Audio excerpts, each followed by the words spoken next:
لا نبي ولا رسول بعده اللهم لا سهل إلا ما جعلته سهلا وأنت تجعل الحزن إذا شئت سهلا. Jemaah rahimakumullah, alhamdulillah, pertama kita panjatkan syukur kita kepada Allah Subhanahu wa taala atas nikmat yang Allah berikan kepada kita, sehingga dengan nikmat tersebut kita bisa manfaatkan untuk menjalankan ketaatan dan mendekatkan diri kita kepada Allah Subhanahu wa taala.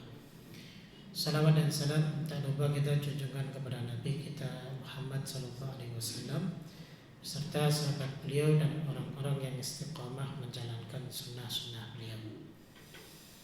Baik jemaah rahimakumullah, kita lanjutkan kembali masih membahas tafsir surat Al-Qalam. Pertemuan lalu kita sudah membahas penekanan sumpah Allah Subhanahu wa taala ada 3 hal. Yang pertama adalah tentang nikmat yang Allah berikan kepada Rasulullah SAW berupa nikmat kerasulan. Jadi sangat salah besar jika seandainya pada saat itu Muhammad itu dituduh sebagai orang gila, sebab bertolak belakang dengan apa yang Allah Subhanahu wa taala berikan kepada beliau sendiri berupa nikmat yang agung, nikmat risalah yang tentunya dengan nikmat tersebut Allah jadikan Nabi kita Muhammad SAW sebagai Rasul dan Nabi yang paling mulia di antara Nabi dan Rasul yang lainnya, bahkan menjadi manusia yang paling mulia dan paling utama di antara manusia-manusia yang lainnya. Kemudian sumpah Allah Subhanahu wa taala untuk menekankan yang kedua, di ayat yang ketiga Allah Subhanahu wa taala sebutkan wa inna laka la ajran ghairu mamnun, yang artinya adalah dan sesungguhnya engkau pasti mendapat pahala yang besar yang tidak putus-putus. Ini keterangan dari Allah kepada Rasulullah SAW. Jadi hal yang kedua yang ingin Allah Subhanahu wa taala tekankan dalam sumpahnya itu adalah Nabi kita SAW diberi keutamaan dengan pahala yang tidak pernah terputus.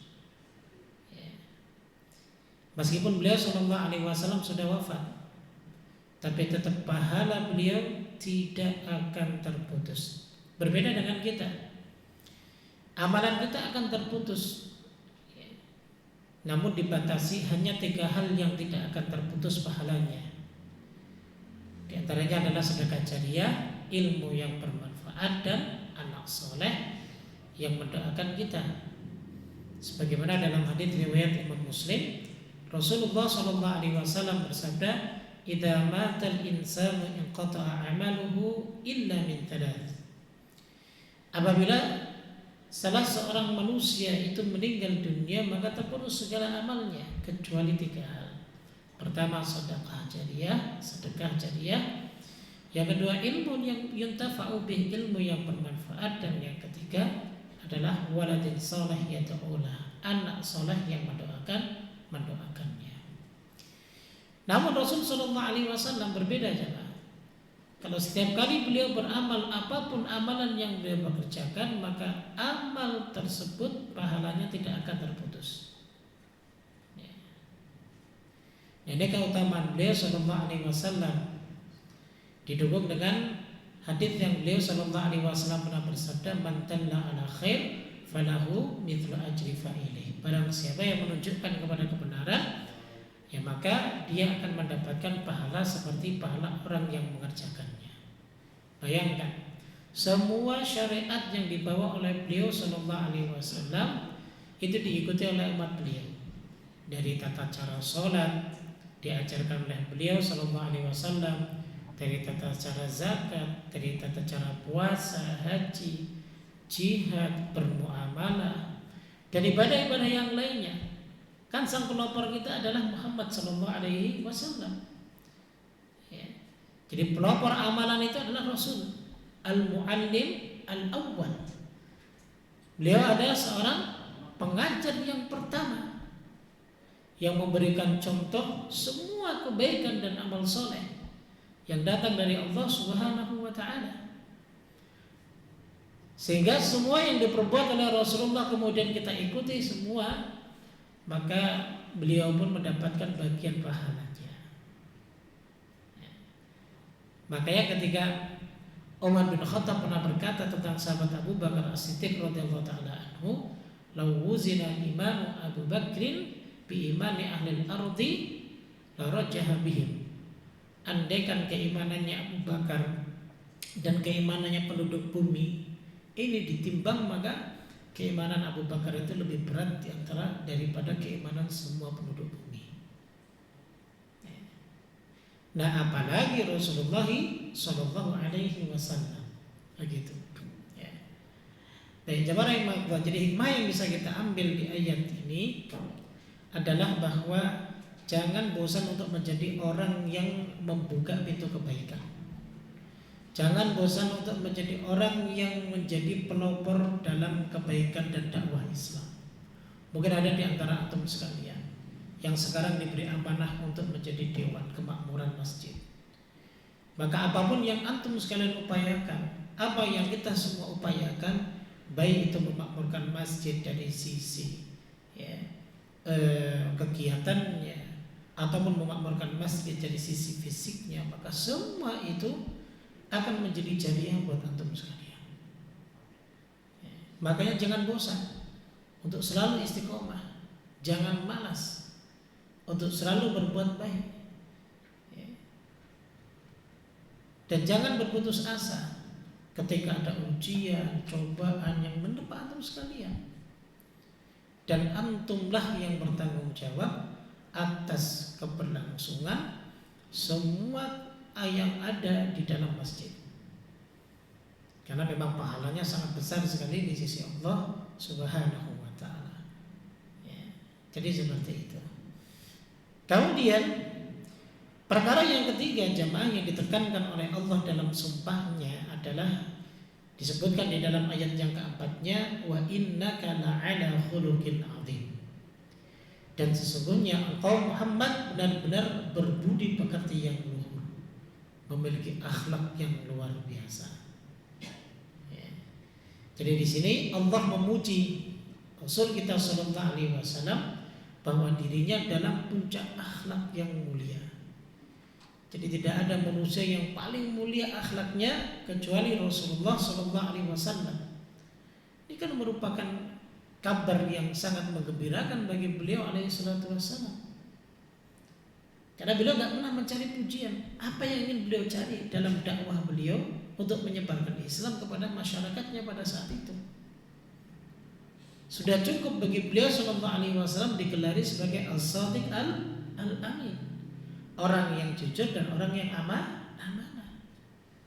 Sudah tidak lebih dari itu.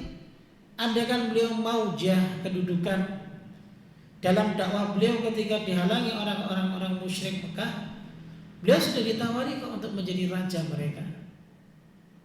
Tapi syaratnya tidak mengganggu akidah ataupun keyakinan mereka terhadap nenek moyang mereka.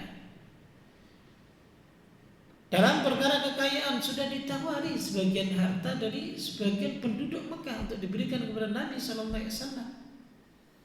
Dalam hal kenikmatan dunia sudah ditawari wanita mana yang diinginkan oleh Nabi sallallahu alaihi wasallam untuk menjadi pendampingnya. Tapi syaratnya satu, hentikan dakwah beliau sallallahu alaihi wasallam. Tapi apakah beliau mau? Tidak. Karena memang yang beliau butuhkan adalah pujian dari Allah, bukan pujian dari makhluk. Keridhaan dari Allah, bukan keridhaan dari makhluk. Nilai pahala dari Allah, bukan nilai dari makhluk. Jadi yang beliau lakukan itu benar-benar karena Allah Subhanahu wa ta'ala. Ini juga merupakan pelajaran yang berharga bagi kita semuanya. Apapun yang kita kerjakan, yang berkaitan dengan agama ini, maka berharaplah agar Allah yang memuji kita, bukan manusia yang memuji kita. karena pujian Allah itu lebih mulia dibanding pujian manusia. Tapi seperti itu. Nah, makanya Nabi SAW ketika mendengar ayat ini beliau sangat bergembira sekali. Makanya hal ini tidak seperti yang dikatakan oleh orang-orang musyrik bahwa Nabi ini orang gila, orang yang memiliki akhlak yang baik, orang yang memiliki tutur kata dan budi pekerti yang baik, kok dibilang orang gila, kan salah. Maka secara akal sehat itu, akal itu nggak akan menerima, nggak akan menerima. Kalau orang gila itu kan tiba-tiba diam nabok, gitu kan? Dia diam jalan depan ada toko buah, diambil buahnya, lari gitu. Ya. Ketika ditangkap kemudian pura-pura dia linglung, lah itu orang gila. Kalau Nabi SAW tidak, akhlaknya luar biasa. Ya. Jadi seperti itu ya. Namun ya, ini sudah sunatullah jamaah sekalian rahimakumullah. Sebenarnya tidak hanya Nabi SAW, bahkan para nabi dan rasul terdahulu pun ya, umat mereka pun selalu menjuluki sebagai tukang sihir dan orang yang gila. Kalau kita mau menelaah firman Allah Ta'ala dalam surat Ad-Dariyat di ayat yang ke-52 sampai 52 sampai 53 itu, Allah berfirman, kadzalika ma atal ladzina min qablihim mir rasulin illa qalu sahirun aw majnun. Yang artinya adalah demikianlah setiap kali seorang rasul yang datang kepada orang-orang sebelum mereka, illa qalu, melainkan mereka akan mengatakan apa? Tukang sihir, sahir. Aw majnun, ni orang gila. Atawasau bih bal hum qaumun taghun. Apakah mereka saling berpesan tentang apa yang dikatakan itu? Sebenarnya mereka adalah kaum yang melampaui batas. Apakah di antara mereka misalnya umatnya Nabi Nuh alaihissalatu wassalam, mereka buat wasiat kepada kaum Quraisy agar supaya nanti kalau ada nabi dari mereka, ya, tuduh aja nabi itu sebagai orang gila, ya, dicela aja ataupun ejek aja nabi itu sebagai orang gila. Umatnya Nabi Nuh dengan umatnya Nabi Sallallahu Alaihi Wasallam kan nggak ada kaitannya sama sekali. Ketemu juga tidak. Kalau ketemu wajar. Ini nggak pernah ketemu. Tapi kenapa bisa tuduhannya itu sama? Setiap ada Rasul yang datang kepada satu umat, satu kaum, pasti dituduh orang gila. Setiap ada Rasul yang datang kepada satu kaum untuk mengingatkan agar menyembahnya kepada Allah, pasti dituduh tukang sihir. Di antaranya siapa? Nabi Musa alaihissalatu wassalam. Sama dengan Nabi kita Muhammad sallallahu alaihi wasallam dituduh sebagai tukang sihir. Pernah gak ketemu umatnya Nabi Musa dengan kaumnya Nabi sallallahu alaihi wasallam saat itu? Gak pernah ketemu. Tapi tuduhannya sama. Itulah syaitan. Ya. Ketika mereka menjadi musuh dalam bentuk manusia untuk menghalangi dakwahnya para nabi dan rasul. Begitu juga sama di zaman kita sekarang ini.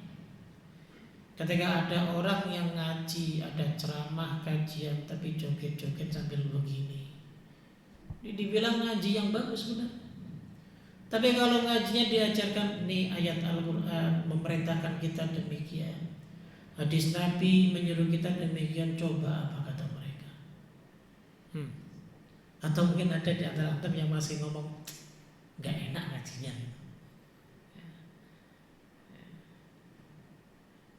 Ya. Sekarang zaman kebalik. Orang lebih senang ketika ngaji mendengarkan cerita-cerita ada orang yang mi'raj ke Sidratul Muntaha sehari 70 kali. Dibanding nih kita ngomong bahwa Nabi Sallallahu Alaihi Wasallam mi'raj ini dalam seumur hidup beliau hanya satu kali. Orang lebih mau mendengar yang mana? Yang 70 kali. Ya. Orang lebih senang mendengar ceramah ketika ada tiang yang bisa betulin orang yang salah baca Al-Quran ketika sholat, dibanding ada orang yang ceramah memberikan motivasi agar kita menghafal Al-Quran dan merojaah setiap waktu. Mana yang lebih disegangin? Tiang itu bisa bicara dan betulin orang yang sedang membaca Quran salah. Sekarang sesuatu yang sunnah dianggap sesat, yang sesat dibilang sunnah. Sesuatu yang syirik dibilang bagian dari Islam. Justru ketika diajarkan agama Islam dengan baik, dibilang syirik, dibilang sesat. Ini zaman lebih buruk dibanding zaman-zaman yang sebelumnya. Subhanallah, kadang kalau kita sedang mengajarkan ayat Al-Quran, mengajarkan sunnah Nabi SAW, pintar juga bantahnya. Kan ada pandangan ulama yang lain seperti itu. Ya. Cuman ulama mananya juga gak disebutkan. Begitu Pak. Ya.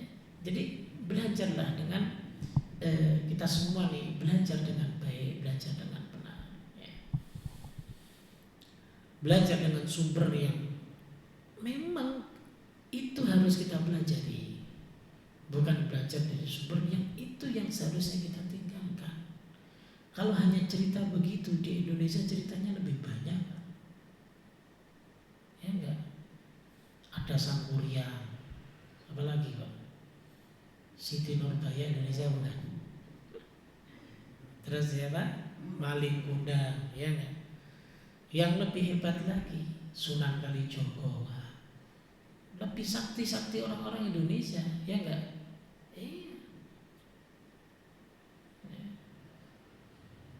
Orang Indonesia kalau dibilang bertapa 30 hari 30 malam 30 hari 30 malam dilakukan.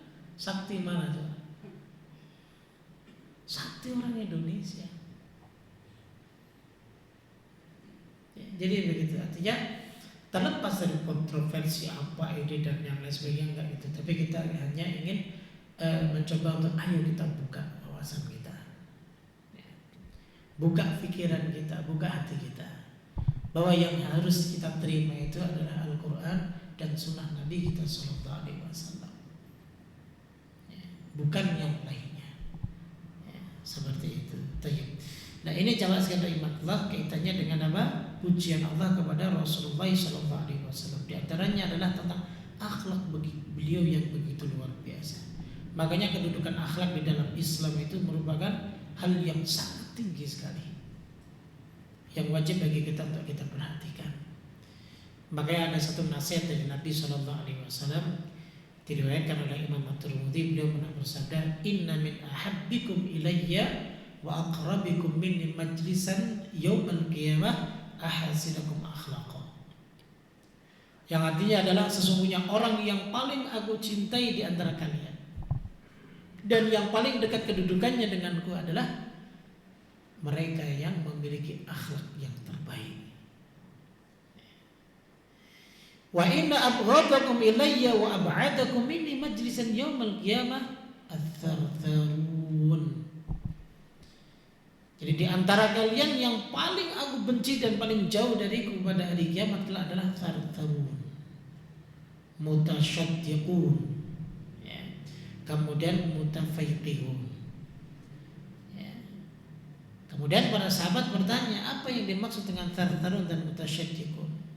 Lalu saya mutafaiqihun belum jawab, orang-orang yang sombong, yang tidak memiliki akhlak yang mulia. Maka jemaah sekalian rahimakumullah, kita ini bersyukur lahir di negeri di mana mengedepankan akhlak, ya kan? Memiliki karakter yang baik negeri kita ini, ya. Subhanallah. Makanya kenapa Rasul Sallallahu Alaihi Wasallam diutus di negeri Arab, ya. Karena bukan berarti mereka bangsa Arab itu enggak memiliki akhlak yang baik, akan tetapi Allah utus Rasulullah Sallallahu Alaihi Wasallam salah satunya untuk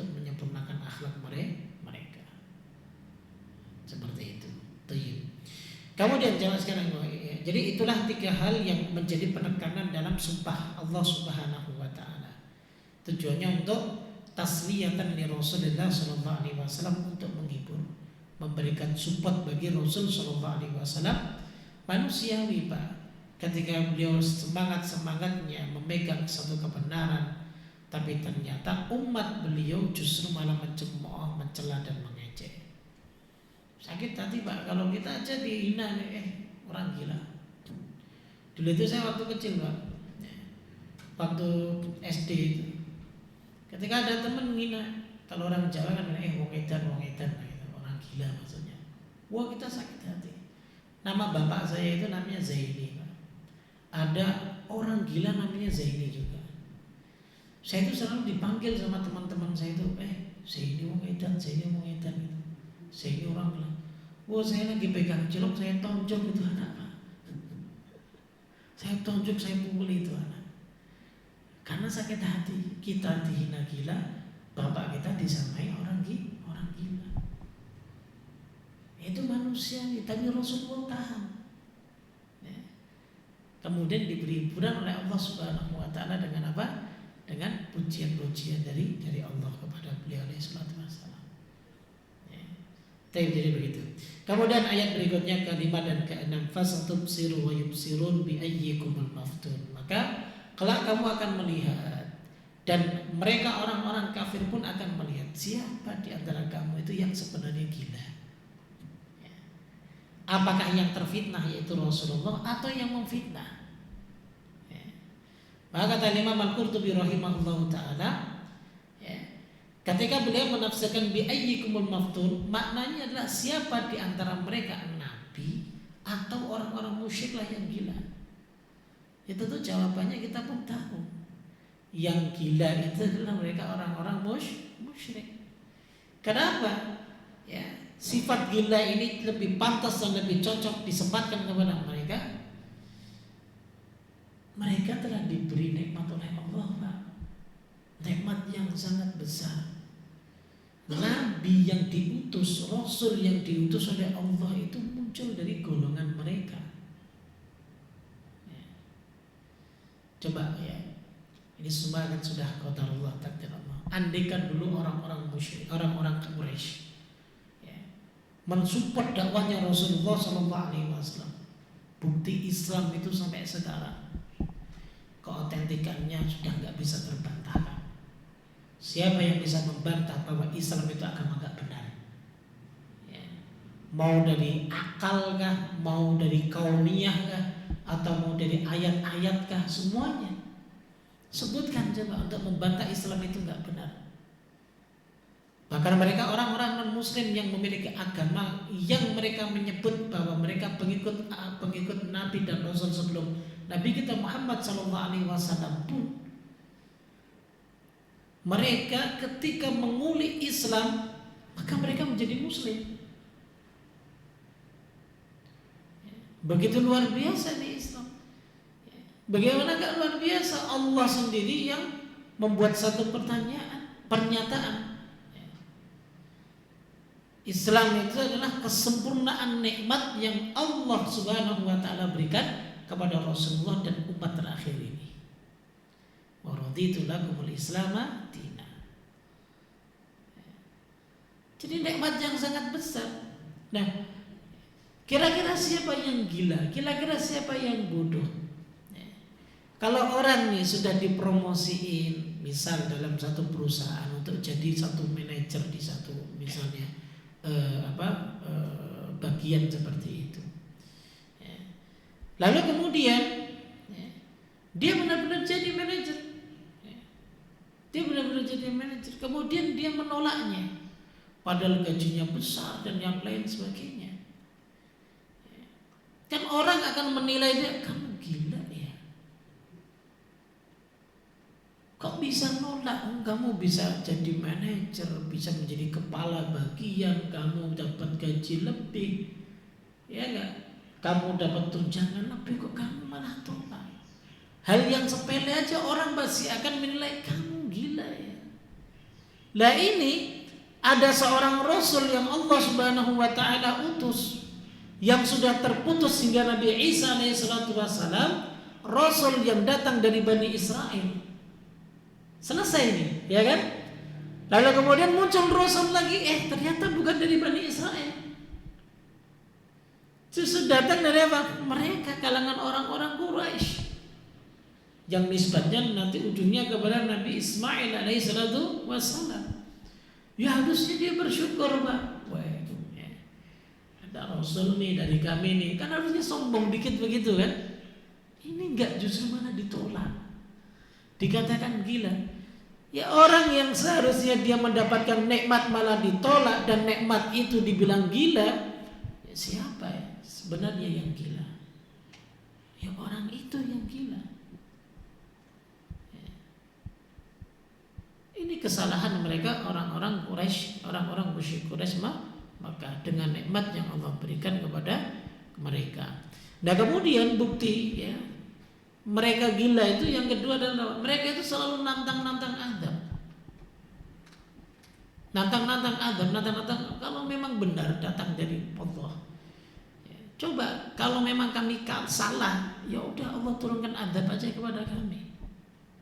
Di antara yang ngomong begitu siapa? Abu Lahab. Ya. Dan juga mereka orang-orang musyrik Mekah yang lainnya, seperti disebutkan dalam surat Al-Anfal ayat 32. Makanya pernah Abu Jahal itu berdoa kepada Allah. Tapi orang dulu itu juga doanya kepada Allah. Berdoa, Allahumma ayyuna kana aqtalir rahim wa atana bima la ta'rif fahninil ghadah. Ya Allah, siapa sekiranya di antara kami yang memutus silaturahmi dan datang dengan sesuatu yang tidak kami kenal, maka binasakanlah ia pada hari ini. Allah binasakan Abu Jahal pada perang Badar. Sebenarnya bukti kebenaran risalah yang dibawa oleh Rasulullah SAW seperti itu. Baik, ayat berikutnya. Inna rabbaka huwa a'lamu bima dhalla 'an sabilihi wa huwa a'lamu bil muhtadin fala tuti'il mukadzibin waddu law tudhinu fayudhinu. Sungguh Tuhanmu dialah yang paling mengetahui siapa yang sesat dari jalannya. Allah yang lebih tahu. Dan Allah yang paling mengetahui siapa orang yang mendapat petunjuk. Allah lebih tahu. Maka janganlah kamu mengikuti orang-orang yang mendustakan ayat-ayat Allah. Mereka menginginkan agar engkau bersikap lunak, maka mereka bersikap lunak pula. Ini tantangan dakwah Nabi SAW. Ya. Jadi tujuan mereka itu mengganggu dakwah Nabi SAW. Ya tujuannya apa? Agar supaya Nabi itu menyerah lalu kemudian lunak dengan mereka. Akan tetapi tidak demikian. Allah sudah ingatkan ini kepada Nabi kita SAW.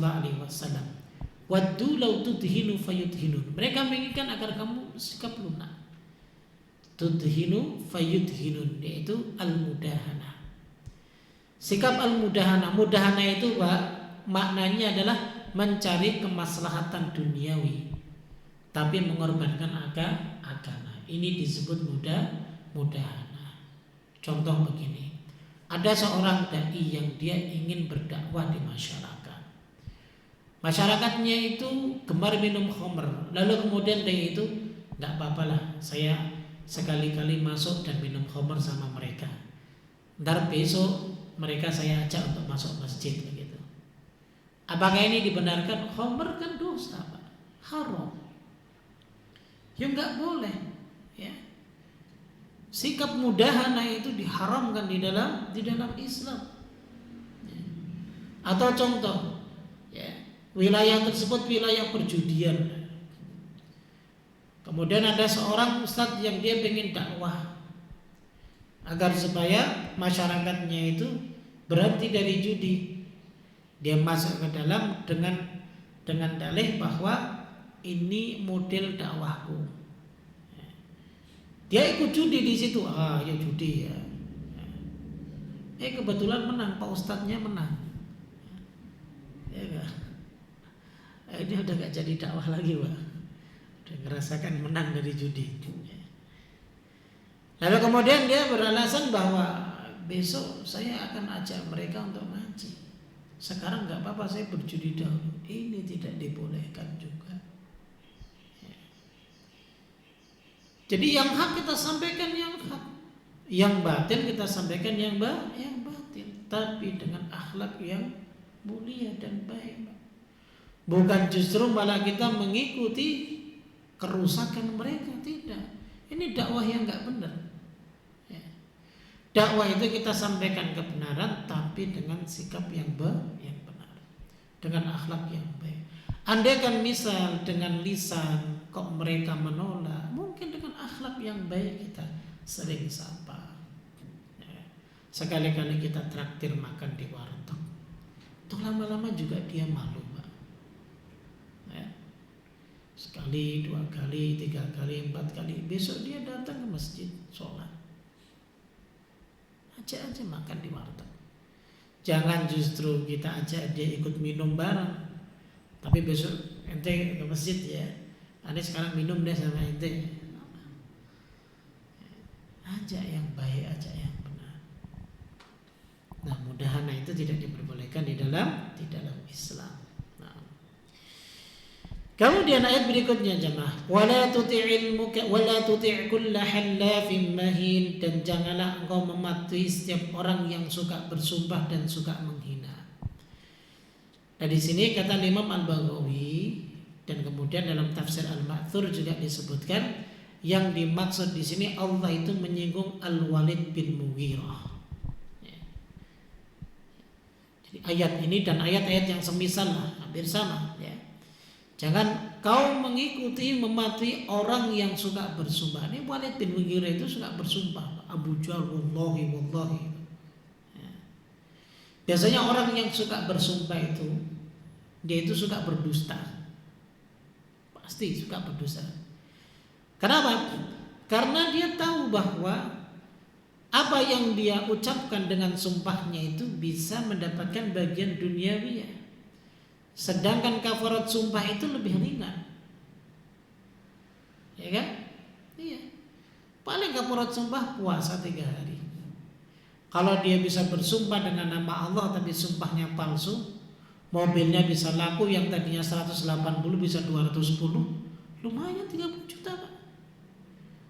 Kalau cuma suruh puasa 3 hari aja atau kafarat ngasih it'am, ngasih makan orang miskin aja, oh ya mending dapat 30 juta, nggak apa-apa sumpah. Ya. Itu bagi orang yang nggak beriman. Bagi orang yang beriman dia akan takut untuk mengucapkan kalimat wallahi, demi Allah dia akan takut. Ya. Nah, ini mereka adalah golongannya Al-Walid bin Mughirah dan kroni-kroninya. Kemudian hammazin masya'in binamim, yang suka mencela, yang kian kemari menyebar fitnah. Hammaz, wailul likulli humazatin lumazah, pernah kita bahas. Mana hammaz itu mengecek tapi dengan lirikan mata. Ya. Kalau kita nah gitu. Ya. Jadi gitu, sampai ngelirik mata atau lisannya. Pokoknya ada gerakan-gerakan itu namanya hammaz. Bukan hamas Pak ya. Hammaz. Masya'im binamim artinya Pak, masya' itu berjalan. Dari kata masya yamshi. Binamim yaitu berjalan di atas muka bumi dengan namimah, ngadu domba. Subhanallah, kalau orang dulu Pak mau ngadu domba orang lain, dia harus keluar berjalan, ngomong sama ini, oh dia begini, ngomong sama begini, oh dia orangnya begini, biar terjadi perang. Kalau sekarang lebih gampang, bikin broadcast, kemudian kita Pak sebarin deh. Ya. Bagi yang menggebuk-gebuk, oh, ya benar nih, ini ijazah palsu nggak selesai kan gitu, ya kan? Ujung-ujungnya begitu ya. Karena tadi saya ada pertanyaan ibu tentang ijazah, kitanya jadi mendekel. Ngapain nih Bu jadi mendekel dan jadi marah-marah gitu? Ya kan? Nggak sama. Mau palsu mau nggak palsu ya sudah selesai, beliau jadi presidennya kan begitu. Ya tapi dampaknya buat yang lainnya ya mungkin dengan cara yang lain, nggak usah ikut marah-marah. Ya. Karena kita marah juga capek nggak dapat duit Pak gitu. Nggak ada. Jadi sekarang begitu, ketika kita dimudahkan dengan berbagai macam alat komunikasi, media sosial, kita ini bisa ada potensi besar untuk terjebak dalam apa? Dalam dosa namimah. Kita dikirimin broadcast tentang ini, langsung kita sebarin ke yang lain. Padahal kita nggak tahu itu benar apa enggak. Ketika diklarifikasi, dilaporkan ke polisi, nggak tahu orang, saya dapat dari orang itu. Ya. Kemarin gayanya sok jago, wah ini benar nih gini. Ketika ketangkep, nggak tahu Pak, itu kemarin saya dapat dari orang begitu. Tahu. Ya. Kita nggak berbicara ini, tapi kita berbicara tentang cross check terlebih dahulu. Atau kalau kita sulit cek dan cross check menyibukkan, kita sudah tinggalkan, cukup sampai di kita hapus. PR kita itu masih banyak Pak. PR kita, bagi kita yang pegiat dakwah, bagi kita yang peduli kepada Islam, PR kita ini masih banyak kaum muslimin yang lapar, masih banyak kaum muslimin yang butuh dibantu, masih banyak kaum muslimin yang buta huruf untuk nggak bisa baca Quran, masih banyak kaum muslimin yang awam terhadap agamanya sendiri, masih banyak PR kita. Bukan kita nggak peduli, tapi kalau kita memang benar-benar nggak tahu, jangan pura-pura tahu. Mending kalau nggak tahu sudah tinggalkan, selesai urusan. Kecuali kalau mau tahu, sekolah kuliah perpolitikan, sekalian biar tahu dan biar paham benar nggak nih gitu. Nah itu yang benar seperti itu, fokus di situ silakan, biar nggak terjadi apa namimah, adu domba ataupun fitnah yang besar. Ya begitu. Ya. Baik. Nah di sini jamaah sekalian rahimakumullah, ya, ini adalah sindiran juga kepada Al-Walid bin Mughirah dan kroni-kroninya, Hamazim Masyaim bin Hamim. Ya. Kemudian Allah singgung lagi, manna'in lil khairi mu'tadin athim, yang banyak menghalangi perbuatan baik, yang melampaui batas lagi banyak dosa. Ini juga singgungan kepada Al-Walid bin Mughirah. Ya. Nah dalam buku-buku sejarah itu disebutkan tentang Al-Walid bin Mughirah, dia ini orang yang kaya Pak, luar biasa kayanya. Ya. Nanti akan ada lanjutannya di ayat yang ke-14 kan, angkana dzama liwabanin, karena dia punya banyak harta dan punya anak. Walid bin Mughirah ini Pak, kalau musim haji infaknya dia itu 20.000 dirham. Jadi semua jamaah haji ya, itu sudah nggak perlu repot-repot lagi nyari makan. Kalau mau makan datang ke tempatnya Walid bin Mughirah. Dia sudah siapkan itu untuk makan bagi para jamaah haji. Namun masalahnya apa? Masalahnya adalah bahwa infak dia itu hanya di musim haji. Jadi musiman. Di luar musim haji pelitnya luar biasa. Walid bin Mughirah. Ya. Bisa nggak terjadi pada kita? Bisa. Kalau Ramadan infaknya jor-joran, coba di luar Ramadan. Saya lihat tadi yang buka bersama cuma 3, lihat makanannya. Saya diajak makan jadi nggak enak. Jadi coba kalau Ramadan, wah makanannya banyak luar biasa.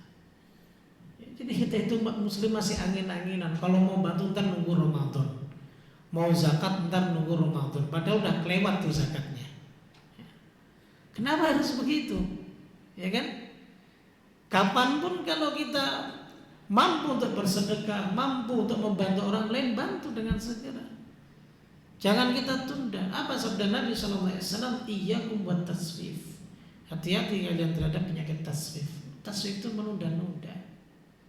Mampu dia kerjakan sekarang, ntar aja Ramadan masih jauh. Ini Idul Adha aja belum, ya kan? Masih jauh Ramadan. Kalau ada sekarang, sedekahkan. Begitu. Ya. Jangan menjadi ubadur Ramadan, jangan menjadi hamba-hambanya Ramadan.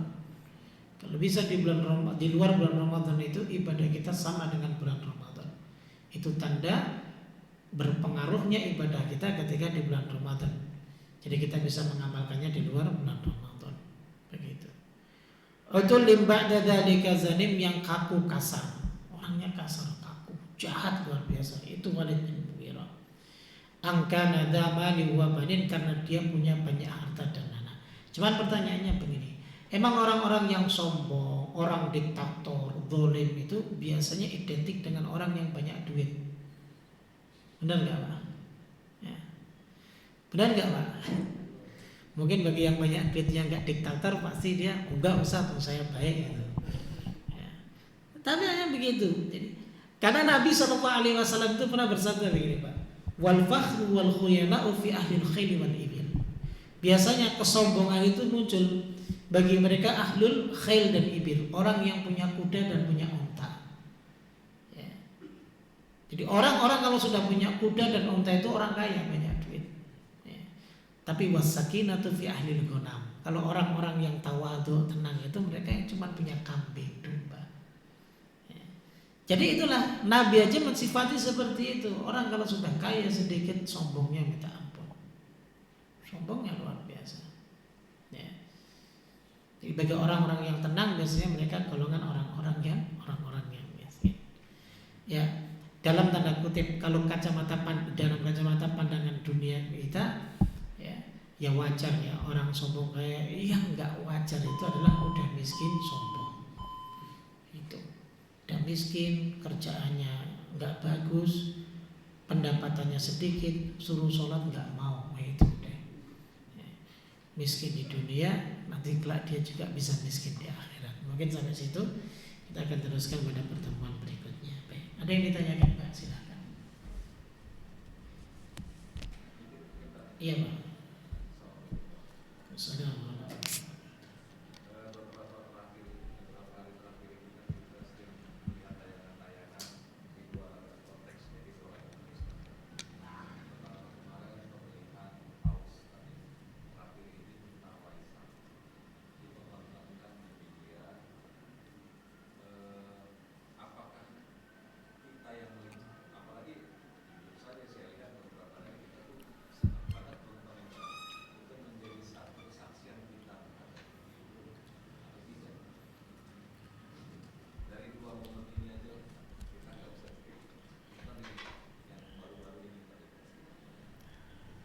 Baik.